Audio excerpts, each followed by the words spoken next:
Welcome to Everything Co-op, bringing you information on how cooperatives can help improve your quality of life. This show is being sponsored by the National Co-op Bank, NCB. The NCB is dedicated to strengthening communities nationwide for the delivery of banking and financial services for the nation's cooperatives, their members, and other socially responsible organizations. For more information on the power of community ownership, visit ncb.coop. That's ncb.coop. Now stay tuned for your host, Vernon Oakes. Good morning, everybody. This is Vernon Oakes, and the program is Everything Cooperative. We talk about the benefits of the cooperative business model, mainly for creating financial and social wealth. And this morning in the studio, we have Miss Kate Mereand, and she is the program manager of technology and innovation at the Department of Small and Local Business Development. And they are the goal, I would say, Kate, is where you're trying to create businesses and keep old businesses so you can create community wealth. Is that it? Correct. Okay. Can you tell us how you got to this job? How did you get here? Mm-hmm. Early in my career, I spent a lot of time with child welfare, foster care, and adoption for about 7 years. And in doing that work, really understanding that social services on their own aren't enough to support communities, and really wanting to look at the question of economic justice and economic wealth. So I went back to law school, and in law school I focused on something called antitrust and then consumer protection, trying to understand the full scope of what's necessary for communities to thrive. Economic justice and antitrust, they don't seem to go together to me. How does that fit? So antitrust, which originally was created in the United States, was the idea of understanding when people lock in market power, how that creates inequality. Monopolies. Yes. Okay. And so when you see too many monopolies or monopolistic behavior, then you start to see growing inequality. And so you want to look at what the other side of the equation is. How are you building small companies, and how are you making sure that people aren't locking in markets and essentially just taking up too much profit? Okay, so you're in law school coming out of childcare? Yes. Okay, to study antitrust. Correct. All right. So how did that lead you to program manager of tech and innovation with the D.C. government? Yeah, so I started actually in district government at the Department of Consumer and Regulatory Affairs, which does all of the regulations for businesses and buildings. And we took a long, close look at business regulation and trying to understand how that could be streamlined and simplified to allow more people to start businesses. And that grew into looking at business development and moving to the Department of Small and Local Business Development. Okay. So I understand that there is a group called cooperative stakeholders that have met for the last 6 or 7 months or so.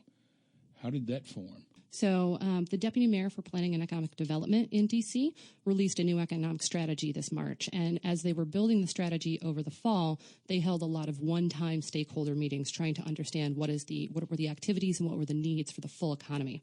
I participated in that very closely, and we took several topics from that to continue discussions where community members still needed to build up their ideas more to figure out what type of support they wanted. And cooperatives was a very sort of hot topic among a number of stakeholders who were seeking interest in sort of how does more support build for a cooperative ecosystem here in the district. And you just jumped to it, huh? That's correct. You said, this is me.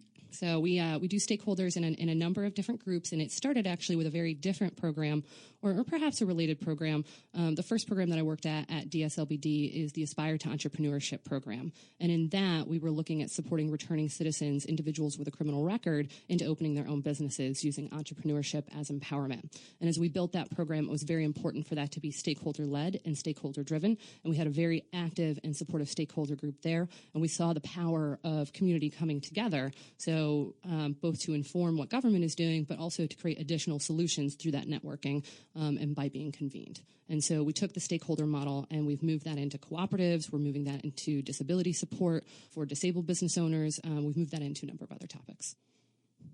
Okay, so you have returning citizens, the folks that have been incarcerated, have been in jail, and you're helping them to come when they come out to start their own business. Correct. What kind of businesses do they start? So we encourage people when they are looking to start the business to both have a dream of something that they want to do and to find something that with whatever skills and money they have right now will make money. So some of the businesses that we've seen come out, there is an accountant. We have VOW Transportation, which is transportation services for those with disabilities. We have a number of cleaning and services businesses, and people. We have a caterer, and so a number of different businesses all across the board. We didn't restrict it to any sort of industry. Fantastic. All right. Entrepreneurship. Do you know that in Italy and in Puerto Rico, they have co-ops in the prisons? So we've heard a little bit about that, and the Aspire program is one of the many reasons that I was interested in cooperatives. It's sort of still at a theorized idea. We'd love to be able to move more Aspire programming inside of facilities, and one of the things that we thought about is if there was a co-op that helped people work before they opened their business, that might be a very supportive way for people to be able to launch businesses. In talking about the co-op in Italy, it's a bakery, and they won some prestigious award, the best Italian bread of some sort. But you have people outside of the prisons in the co-op and people in the prison in the co-op. And so people in the prison are making bread and doing whatever they do, and they're learning how to solve problems and, get along. And they have a job, their owner member, when they get out. And so like people coming back to prison was like 3%. So it really, that's in that program. And there is a selection process in order to get into the co-op inside the prisons. So that you may say they take the cream of the crop. And so the likelihood of them coming back at first is probably smaller. But when you go from recidivism rate of, I don't know, what is it here? 70, 80%? Yeah, so there are different numbers because we have a federal number and a local number, so they're working to align those. Okay. But they're much higher than 3%. Correct. Okay. So I'm very much excited about what we could do in the prison system. As you can see, I'm African American, and I have 4 or 5 of my nephews blind men, and 2 or 3 of great nephews in jail. And so it's really important to me personally and as in our community and our society to see what we can do to not get so many black men in jail, but also what we can do once they are in there, what they can do to get out. Yeah, there are a couple of principles that I have learned from the reentry community that I think are important to both what you're saying and, part of how we think about co-op development as well. The first one is this phrase, each one teach one. So the idea of teaching a skill to someone in the reentry community and then that they would pass that skill forward and that knowledge forward to someone else to help create a supportive community. So there's already a strong community aspect within that. But the other thing that we have recognized as we look to support the Aspire program is that DC has a unique situation in terms of facilities where people are incarcerated. And so while in many states people will be incarcerated within state, in DC people are all across the country, which makes both reentry services as well as programs like this a little more challenging. Right. I remember visiting Lorton, and you'd come in and you'd walk down some steps. And so before you walk down the steps, there's like a gymnasium, 2 gymnasium size full of mostly black men, and you saw almost no gray. Okay, and anybody that looked white was normally Latino. So it was just amazing walking in there and then taking a survey of who was in the prison. And then when they split that up, the families have to travel all over the U.S. in order to see them. People, I really appreciate what you're doing with the Aspire program. It said here that you are looking to meet people where they are, building community and building community wealth in that program. And those are stakeholder created and driven goals. So part of the stakeholder process was for those who came forward to meetings to really define what they wanted the goals of the program to be, and whether that was the goals of specifically the Aspire program or the larger space of supporting returning citizen entrepreneurs. And I think some of it is to that larger space. So Aspire we're very proud of it. We want to keep building it, but we also recognize that there is space for more programming and different styles of programming as well. I really like the idea of co-ops inside the prisons, although that would be really hard to say we want these to be for prisoners from D.C. since they're all over, unless we can get co-ops all over the nation, which I would like that too. Let's go to, I'm always fascinated about your background, going from child care to law school to antitrust and then creating entrepreneurs. Because in antitrust, you're trying to look at where there's monopolistic behavior, where people have more control over whatever business that they're in so they can set prices, keep other people out of the business, and make a larger profit is why people like monopolies or oligopolies, I believe, was where you have, instead of one, you have maybe 5, 6, 7, 8 people in it, but you're still getting entry into that market for somebody who's not in it is very, very difficult. Yeah, and I think what you just mentioned, sort of a term of art in antitrust law is barriers to entry. And barriers to entry can happen for all sorts of different reasons. And they can happen in these large industrial spaces in which you do see monopolists, but they can also happen in small scale spaces as well. So there can be a lot of barriers to entry, and sometimes they're formal and sometimes they're informal. And so part of what we're doing is trying to either knock down barriers or have people innovate their ways either around them or through them or one way or another. And so the Department of Small and Local Business Development, particularly your innovation area, is helping people identify those and then how to resolve them? We're trying to. So one of the things that's great about entrepreneurship is that, it takes a lot of creativity and teaches people to be creative and to keep looking through that. So it's not always easy to knock down barriers, but sometimes it's first getting that entrepreneurial mindset. And a lot of the grantees that we work with that run programs really try to train both an ownership mentality and that entrepreneurial mindset. And we find that mindset, even if you choose not to pursue business, can be very valuable in whatever endeavors you're going for, which is why a lot of people are starting to talk about a term intrapreneur. So if you're working in another organization, you can still take that entrepreneurial mindset and make value from it. Well, I was talking about intrapreneur last night at a dinner. I didn't know that's what it was called. Okay. Yeah, I like that. The mindset. I'm in property management is what I do daytime. And I learned about co-ops, managing housing co-ops. And what I noticed was getting people to go from a tenant mentality to an owner mentality is a huge gap. I mean, it's a large jump to get people to move that.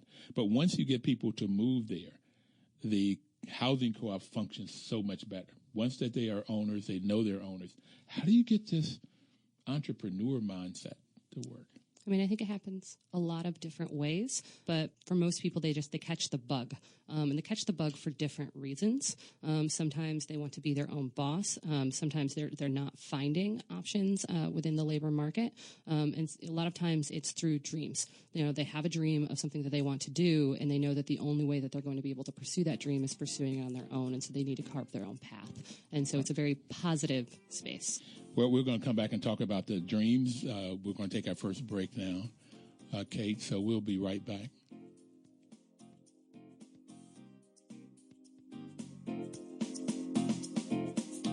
Washington, D.C.'s News Talk, 1450 AM WOL and 95.9 FM.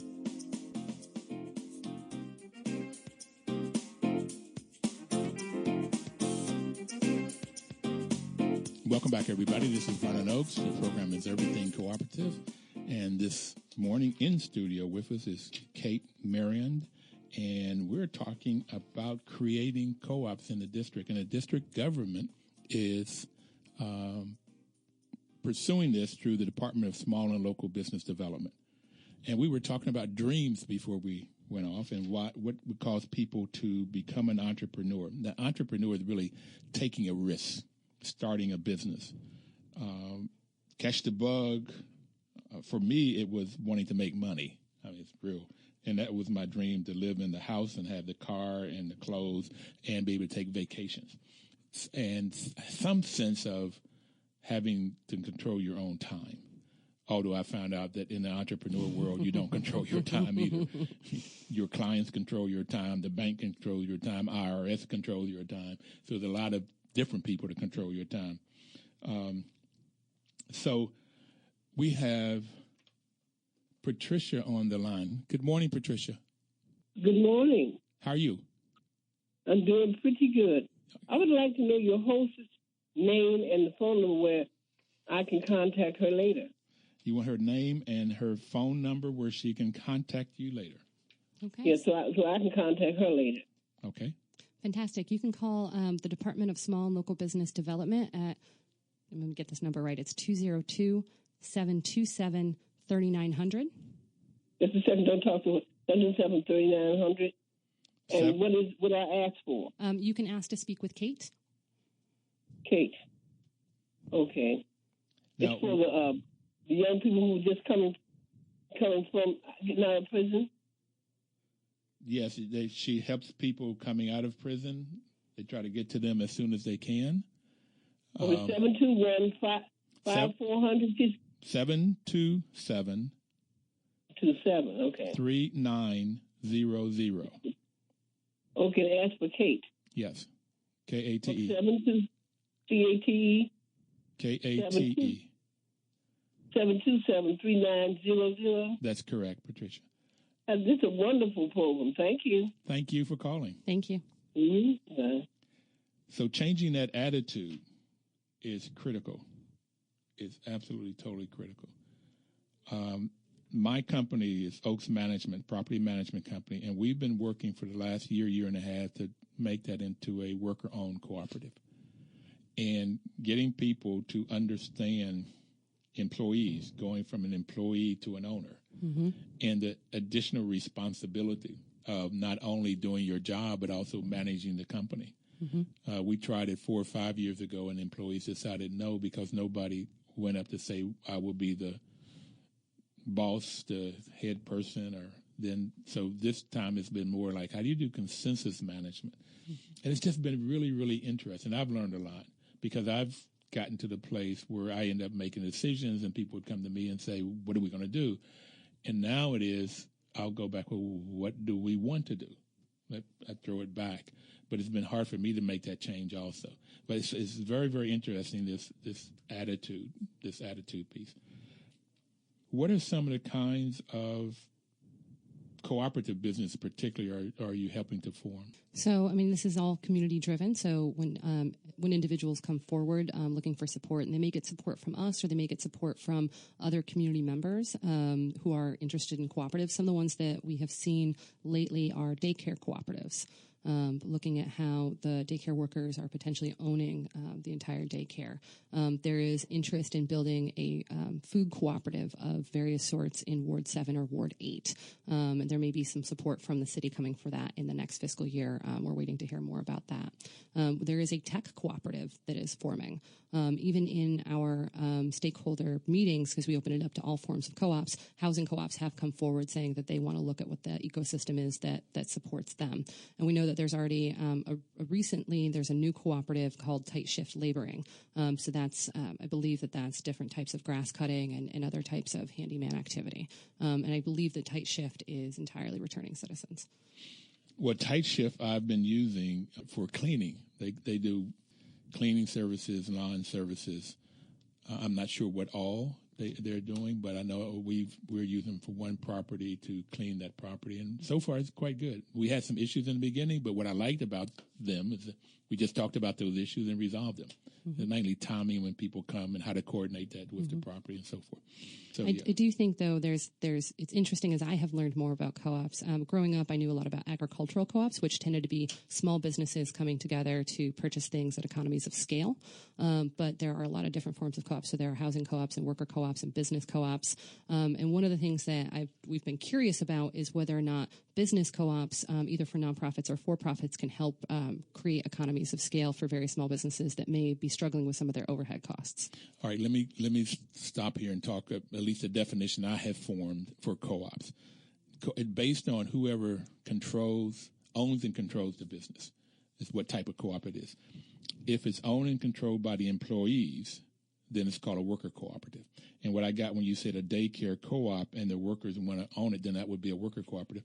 Although in Greenbelt, there's a daycare center, and my understanding, this may not be totally true, but my understanding is the people that uses the co-op, the parents own it. And so when the people that uses the products or services own the business, it's called a consumer cooperative.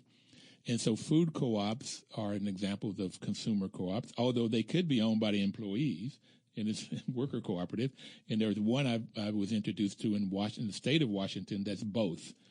it was a consumer cooperative, and then they figured out over time how both the employees and the consumers could own the business, so they have both. The other type of consumer co-ops that we know about a lot, and most people don't know that credit unions are co-ops. That's a consumer. It's owned by the people to make the deposits there. And housing co-ops are consumer co-ops. So those are some examples. There's a consumer co-op in D.C. called CPA. It's a group of people that came together, and they were buying the same thing, the economies of scale that you talked about for farmers, mainly for charter schools and churches. Churches were getting ripped off on things like trash collection, copier machines, both in the contract and the amount that they were paying. So by coming together and having a group of people that can negotiate the contract and negotiate the price, so they understand this whole buying process, so they can get a better product at a lower price for their members. And they've done that with electricity, with utilities, copiers, all kinds of different services. Okay, and now they're looking to take that out into other communities. That's in the D.C., Maryland community. So that's the consumer and the worker. So there's also a consumer co-op that just came to D.C. called REI. And that's where people that go hiking and outdoors, and a group of people started that co-op because they could not find I think 40s, maybe 50s, that they could not find the equipment that they wanted. They'd have to go send for outside of the U.S. to buy the equipment. So there was a need, and they formed a co-op, and now it's quite big. So the other two types of co-ops, main co-ops, as you already mentioned, are what the farmers use. And so farmers I don't know how farmers could even work before co-ops because they had to buy products and services they need to plant or to grow their cattle or pigs or whatever they're farming, and then they have to sell them. Mm-hmm. So they have to do all of these things. So they got co-ops that will come together to help them to buy whatever they need, whether that's tractors or gas or feed or fertilizers. And so those cooperatives are called purchasing co-ops. Mm-hmm. And then they do the farming and create whatever they create on their land. And then they created some other co-ops on the other end that sells their products. And Cabot Cheese is a Cabot Creamery where dairy farmers will send, I think I heard 900 dairy farmers. It might have been 9,000 or 9. Mm-hmm. I don't know, get out of the numbers here. So they would send all of their milk to Cabot Cheese, so they know who's going to buy it. Now, Cabot Cheese or Cabot Creamery can send milk or cheese out through markets that the farmers could not do. Mm-hmm. So it's a fantastic way of both buying what they need, economies of scale. People, if you got if they buying things in volume, they get a lower price and normally a better product. And then they can sell it and get a better product because they can have more markets to go in. Yeah. So it works so extremely well. And my understanding, which may not be entirely accurate, is that a lot of the farming co-ops actually came about sort of in the wake of the Industrial Revolution. So when the economy changed from an agrarian economy to an industrial economy, we didn't have as many laborers and as many workers in those spaces, and there was a lot more need to look at how the agricultural community was going to come back from a major shift in the way that it operated. And so that was a transformation. And one of the reasons that, when I think about that shift in the agrarian economy, we are also now changing from an industrial economy to whatever term you want to give it, whether it's digital or information or IT or technology. But there's clearly a shift away from an industrial economy to something else that's happening. But there are still types of businesses that will need to exist, just like types of farmers needed to exist. And they may need to look at how they are doing their businesses differently in order to achieve market rates. So how we're going to do things differently in this environment for returning citizens or people out there in the community that may not have a job, they can find work by creating their own businesses, come together. We're going to take our second break. If you have any questions, you can call in at 1-800-450-7876, and we'll be right back. Please don't touch that dial.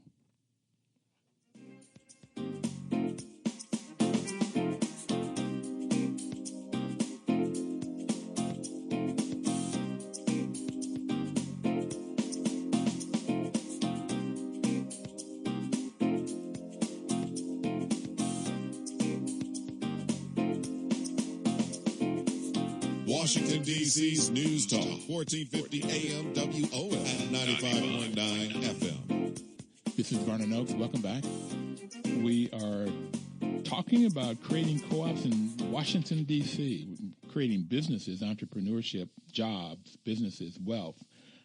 And Kate Mereand is our guest today. And if you needed to reach her, you can call her at 202-727-3900. If you have any information that you want to, the Aspire program is returning citizens, coming back in and creating entrepreneur spirits, getting them to get the right mindset for owning their own business or being an entrepreneur inside a larger company. Once you catch the bug, okay, getting things done and being creative. You have to be creative if you're going to be an entrepreneur. And also removing the barriers to entry is some of the things that we've talked about. But Kate, let's go back. This daycare co-op, I know that there's two in the area. One is in Greenbelt and one is on Capitol Hill, housed inside of a school.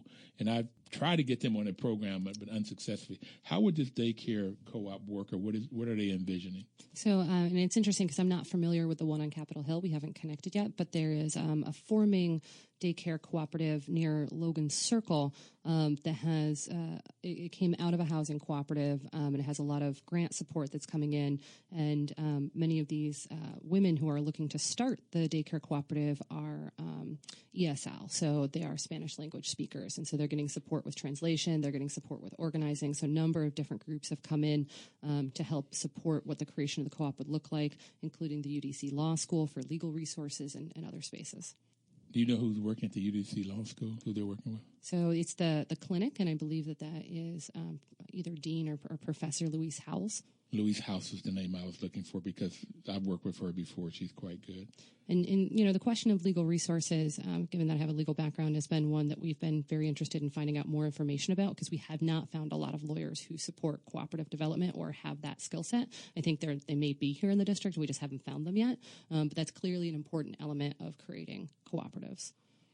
It's interesting in the housing co-ops. Rick Eisen just knows a whole lot in the housing co-op. And there's a guy, O'Toole, I can't remember his first name, who's also very knowledgeable about housing co-ops. But I don't know who would be in terms of starting co-ops, like the worker co-ops that we were talking about or other co-ops. Who would know it?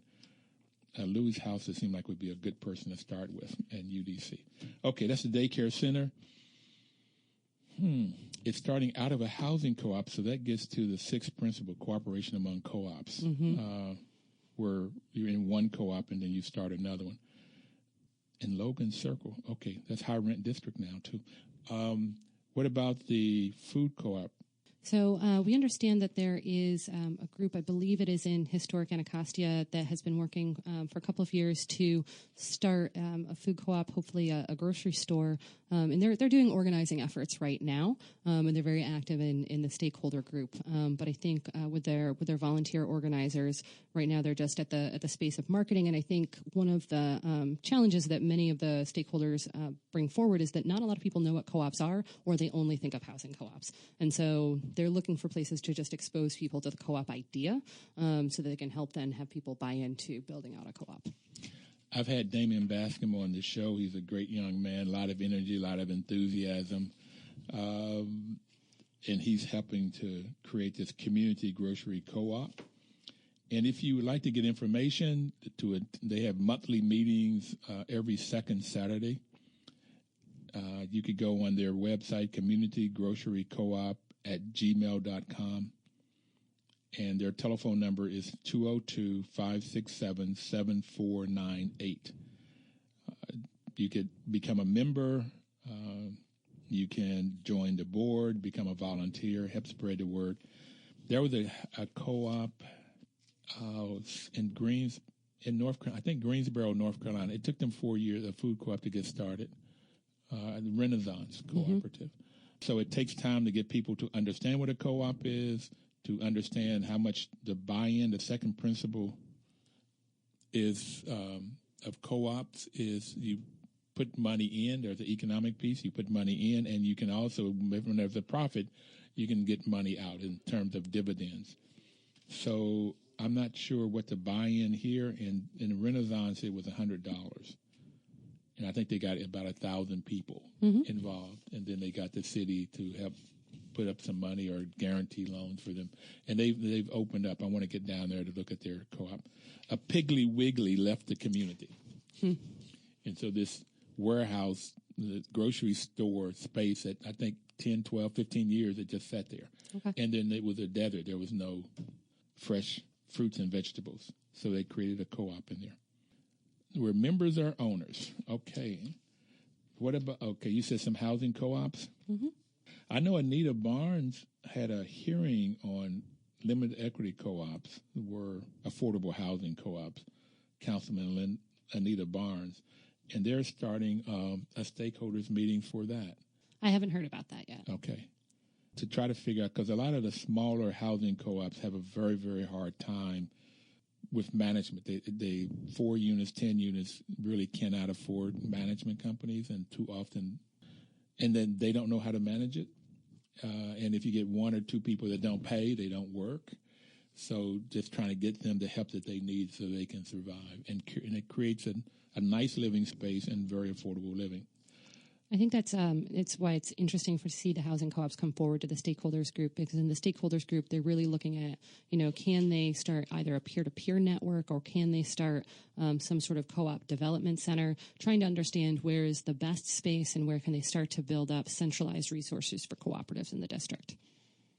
There is another group that's forming at the Ella Jo Baker Intentional Community Co-op in, where would that be? 14th and Belmont, up in that area. And they've met 3 or 4 times and they're limited equity co-ops, I think mainly limited equity co-ops, forming to try to, and these are the cooperators themselves. Matter of fact, they didn't want anybody else. I went to 2 meetings and they kicked me out. Okay, they said, we only want cooperators in here. And I understand that. They want to be able to talk openly and then try to figure out what their needs are and then how they would solve them. So I said, and if you need our help at any kind of way, then let us know. So there's a group forming there. And like I said, Anita Barnes had hearings on co-ops, limited equity particularly, and now they're starting a group there. So what about the technology group co-op? So that's an interesting project. I think started by 2 individuals who, they have full-time work within tech spaces in larger companies here in the district. But as they wanted to create what some people refer to as a side hustle, they wanted to do work in addition to their regular work. They wanted to figure out what was the best format to work with about 6 or 8 individuals who would be doing small projects. And they were very excited and interested in the co-op idea. And so particularly one member who's been working with the rest of them to say this is what it would look like if we had a co-op of sort of tech-skilled individuals running projects for individuals. So that way it's essentially a number of freelancers coming together, creating strength amongst them. What would be the technology? So I think a lot of it is either web development or app development or data analysis. Okay. What's also interesting is, particularly for the worker co-op, I've heard of engineering companies come together. You could have, when workers own it, any kind of company. And now there's another great piece for you to look at.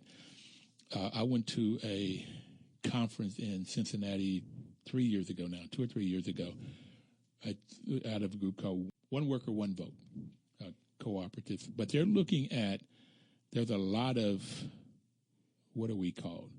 Our group of 60 and 70 and 80-year-olds that own businesses.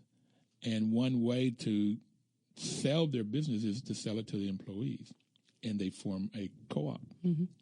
You can have an ESOP or a co-op. The difference between an ESOP that they may not control the business. They may own it mm-hmm. or a portion of it, but they may not control it. But in a co-op, they can control and own the business. When we've talked to national co-op policy individuals, they've often referenced that type of cooperative, and some people have been very interested in exploring that here in the district. We haven't to date really had very many business owners or others who have touch points on business owners who are reaching retirement come to the stakeholders group. It'd be very welcome to come out. We do those monthly. They're currently happening at the Hive 2.0 in historic Anacostia. And so we'd be very happy to support that because we know that that's a major space, but we haven't found any of the business owners who might be interested. And I'll mention one other type of sort of cooperative that sort of attaches to the tech cooperative. We haven't seen it yet, though I think I'm starting to hear a little bit about it. About 2 years ago, I went to a conference on platform cooperativism, and that's sort of the question of what if the Uber drivers owned Uber, and understanding what some of these new spaces are where people are getting into gig work or 1099 work, and that's similar to the tech cooperative.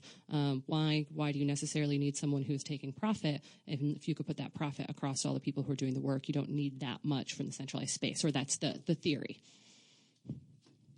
So that Uber or Lyft or could be a co-op.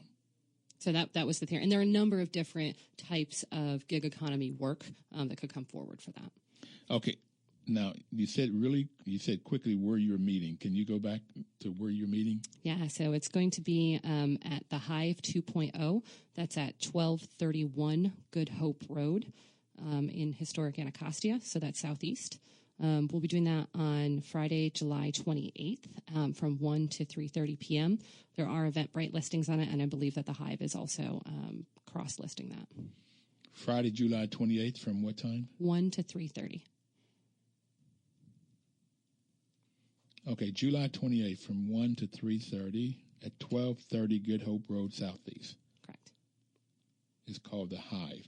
And that's where also Damien meets on Saturday. Correct. At the same location, 3 to 5, if I recall. I think that's when they meet. So if you're interested in the community grocery co-op, you could go to the Hive at 1231 Good Hope Road Southeast, the third Saturday of each month, I think is what he told me, from 3 to 5. Okay. Okay, so we talked about tight ship already. Are there any other types of co-ops that you could see? I would like to see Fannie Mae and Freddie Mac and different government or pseudo-government businesses become co-ops. That's interesting. At this point in time, we're helping to just raise the awareness of cooperatives. And, I think I haven't heard anyone come forward and say that any particular type of business couldn't work as a co-op. So it just seems like another form of corporate structure and corporate ownership for how something is put together. See, the reason if you have a government entity that's doing work and you look at the employees that are doing that work, if they own the business, it seemed like there would be a greater buy-in to the product and the services, that they would produce a better product and service once they know they own it and their name is to it. So you'd perhaps get out of the bureaucracy of government-owned businesses, okay? And you could get things done better. But also, if there's a profit, they could share in that profit in creating the wealth that you're talking about. Mm-hmm. We haven't seen any examples, but various different stakeholders have theorized the question of whether or not cooperatives could start as public-private partnerships and then the government be bought out over time. I don't know if that's advisable. We haven't really studied it, but it has been theorized. That's a great idea. I like the idea. I like the concept. Why co-ops? There's a book created by Democracy Collaborative. It's called Cities Building Community Wealth. And we're going to talk about that when we come out to the next break and look at how you finance co-ops and how you get them started. But we're going to take our last and final break. The hour goes by real quick, Kate. I think we could talk 2 or 3 hours here. So we will want to have you back. We are getting ready to take our next break. Please call if you have any questions or comment. 1-800-450-7876.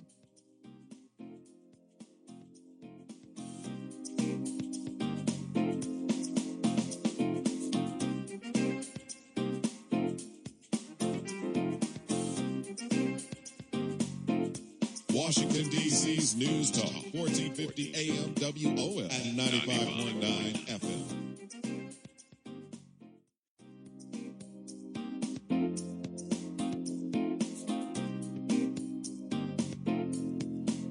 Information is power, and that's why the National Cooperative Bank sponsors this program.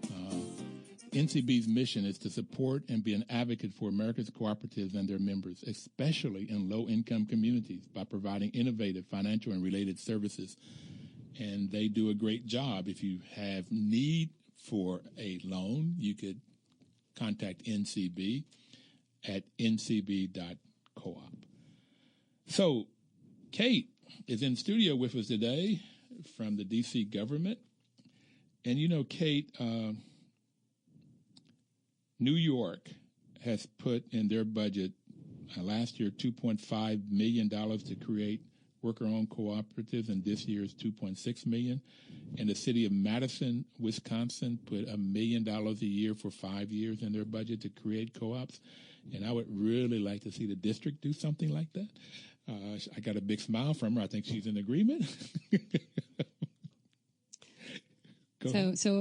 Briefly to sort of budgeting that happens across city government. So I'm a staff member in one of the agencies, and so that's above my pay grade. But one of the things that we like to do through stakeholders is, help people who want to advocate for certain things just meet each other and decide, how they want to take those pieces forward. So cooperatives is a piece of my time. We want to make sure that it sort of stays on the table and on the agenda. But when it comes to a question of budget, that's definitely comes into the political process, which is away from my work. Okay. All right. We'll take that on. We'll keep it up. I keep presenting it so we can get to. I'm just pleased that you are doing this. I talked to Vincent Gray and his staff. As you know, he has 23 laws up where he's getting money to build a hospital in Ward 8. He has $300 million budgeted, and he needs 336. And he also has some laws to build a couple of stores, one in Ward 7, a grocery store, and one in Ward 8, because those are considered food deserts. So I've talked to them and testified that perhaps he could, with the same money, build 4 co-ops because they come in lower boxes. They don't need as much space for a co-op normally. But the benefits of co-ops, why a co-op? So, I think for cooperatives, I think it does a few things. It allows more people to share in the profit, so potentially to increase their wages if they're working in a co-op. And it also allows a lot more voice in terms of what the services and the products are. So if you're really looking to align a business to community needs, that community voice helps make sure that the products and the services are both at the right price point and actually the ones that they can take up. And, I don't know as much about this point, but we hear that, for individuals who want to put sweat equity in, particularly at the beginning, that sweat equity can then translate into dollars. So if they don't have dollars to invest in something, they can use their sweat equity in order to receive products and services. There's another reason. The co-ops, if you go to a grocery store, and I forgot where Safeway headquarters and Giants headquarters and Harris Teeter's headquarters, but they're not in the district.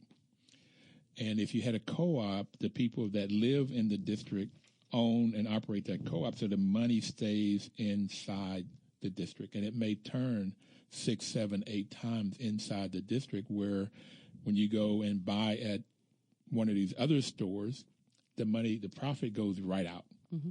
Some of the money in terms of salaries may stay in the district, but the profit goes right out. And there are a few other pieces to particularly with grocery stores, that sort of attach to our Aspire program as we look at that. We have a number of people who have CDLs and are drivers. And then there are a number of forming urban gardeners, which are being strongly supported by the University of District of Columbia or doing on their own. But we have a growing and soon to be thriving urban ag scene. And so being able to have local produce, being able to close the circle on food waste and just have an entire ecosystem around food and have that food be of recipes and of types of food that people really want. It gets a lot closer to communities if it's local. So at the hearing for Reverend Gray, Councilmember Gray's laws, the 23 laws that he has in place, it was very interesting. It was started at 11, supposed to have been over at 1. I testified after about 60 other people at 4 o'clock. Mm-hmm. Okay. And so I was able to sit there for 5 hours and listen to testimony. And almost all of it talked about the ecosystem. You can't just build a hospital and get better health. You've got to have good food, and you have to have exercise. And they talked about why people don't have food. I mean, they put freezers. I would walk in when we do inspection. I see freezers. Why do you have freezers? Maybe they have a lot of meat. And they said, no, you have to get a taxi to go 10, 15, 20 minutes away to buy groceries. Mm-hmm.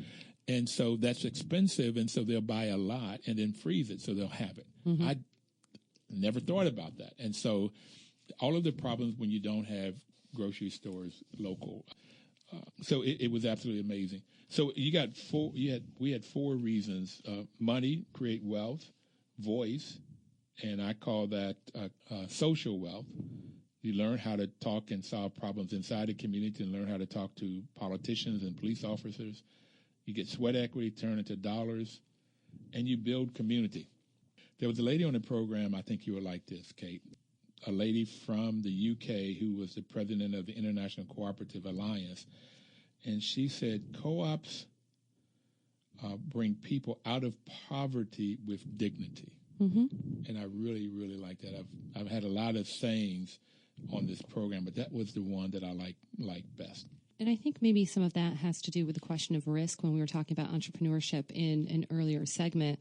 Part of entrepreneurship is being able to manage risk and be able to take on risk. And sometimes you can't take it on yourself, but when you take on risk with others, it's one of the first ways in which you mitigate risk.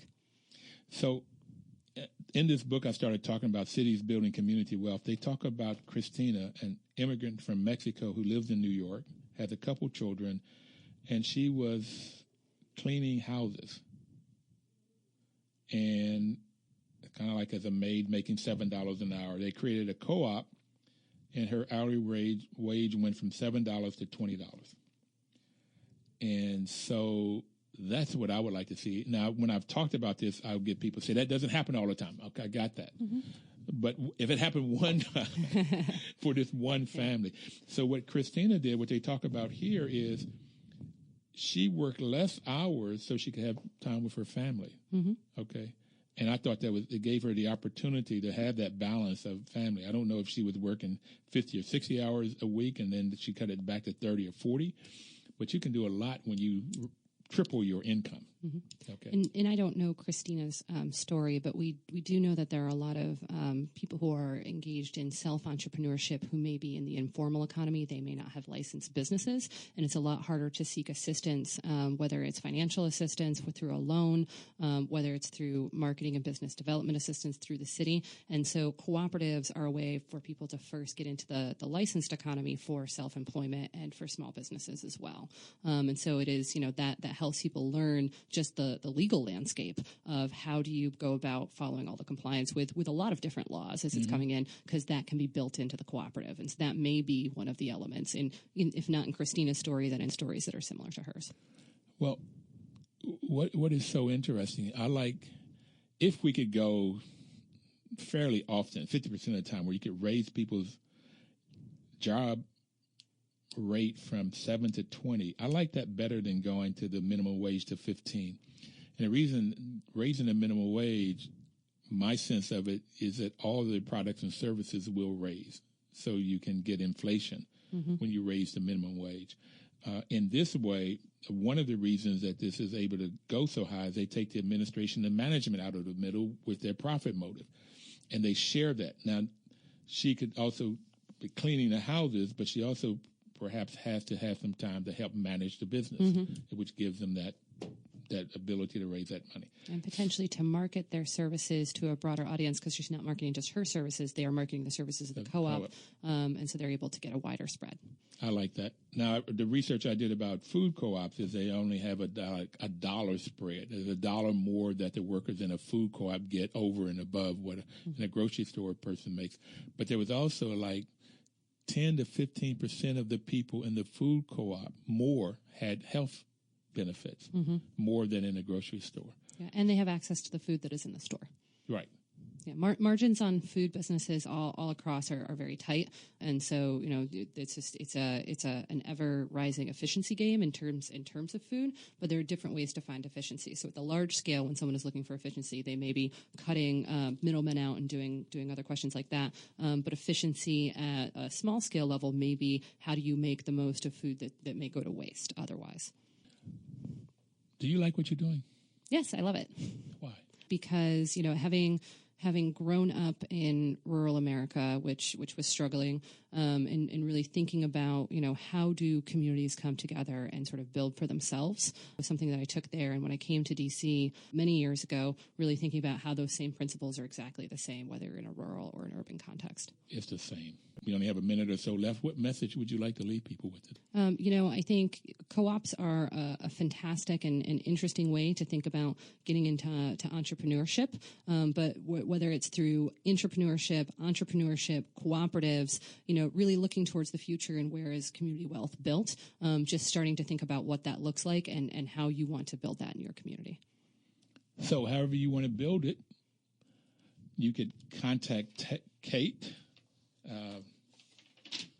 at the Department of Small and Local Business Development. She's in charge of technology and innovation at 202-727-3900. Thank you for joining in today. Kate, thank you so much for being here. I really enjoyed our conversation. I'd love to have you back.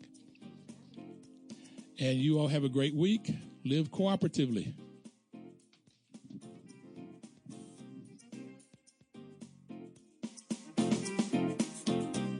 Washington, D.C.'s News Talk, 1450 AM WOS and 95.9 FM.